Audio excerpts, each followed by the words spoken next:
Many of us have heard about cookies, local storage and session storage, but do you know what they are exactly?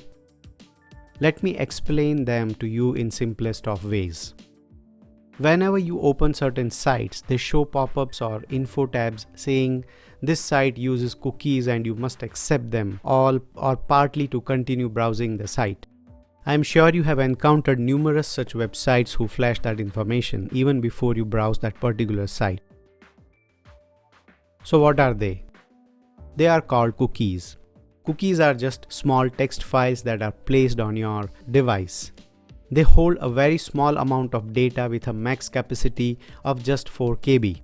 They are used for various purposes such as storing pages visited on a site or users' login information so that they do not have to re-enter their credentials every time.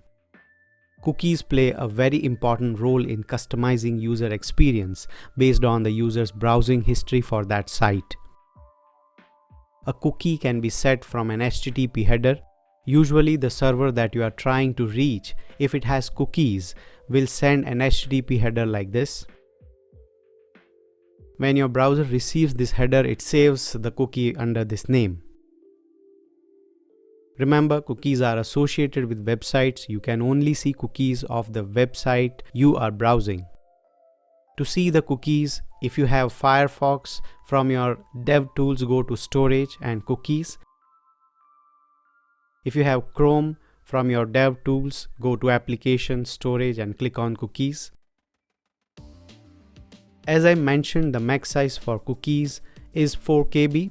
Because cookies are being sent all the time, you don't want to send large cookie data to the requests when visiting a page. Let me tell you, even with this small size cap, you should minimize cookies as much as possible to make your site faster. You can use JavaScript to create cookies with document object. You can say document.cookie, have an equal to sign, that is assign, and you can assign the value. First is the cookie name and then the value you want to store.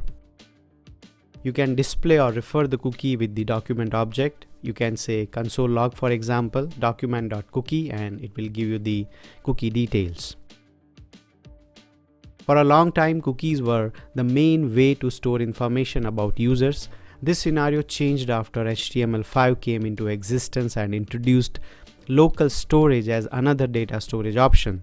I will explain about the difference between local storage and cookies in another video. You can ask any questions related to cookies in the comment section. Thank you.